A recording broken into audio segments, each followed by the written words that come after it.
Vecna has killed 75 people. And that's just people, he's killed 20 animals as well. The dude is a stat padder. So I'm going to rank the top 10 Vecna kills. Let me know down in the comments whether you agree with me or not. Before we get into it, my name's Joe, and if you love Stranger Things, make sure you hit that follow button. At 10, I've gone for all the kids in Hawkins Labs. It is brutal when we see the flashback scenes of all their bodies scattered throughout the Rainbow Room, but because we don't actually see their deaths on screen, that is why I've given it number 10. At 9, I've gone for Patrick McKinney as he becomes the third gate above Lover's Lake, and although this is absolutely brutal as it's one of Vecna's curses, it's the third time we see this during season 4 and it doesn't hit the same as the first 2 kills. At 8, I've gone for the Wolfpack soldier that gets the I am Groot straight through the chest during Vecna's season 5 walkout scene. It is brutal, it looks sick.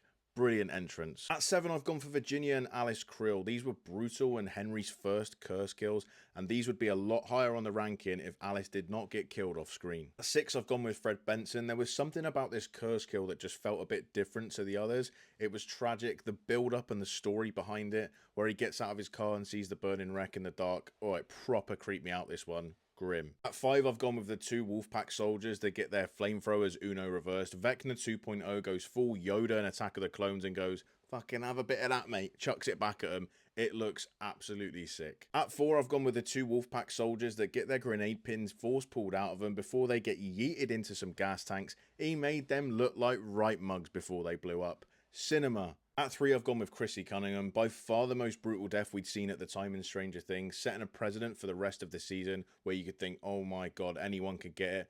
Joseph Quinn's acting during Chrissy's death scene as well is incredible, and I'm pretty sure just that scene alone is the reason he's been so busy with work. This was grim.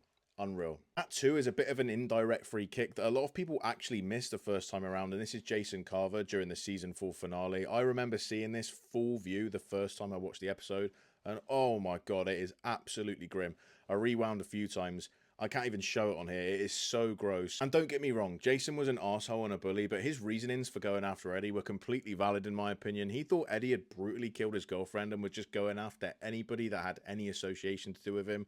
And despite him being a total helmet, he did not deserve to die in this brutal fashion. At number 1 is Sergeant Luis Ramirez, and if you don't recognize that name, that is the soldier that gets the Groot straight through the dome at the end of the Sorcerer episode.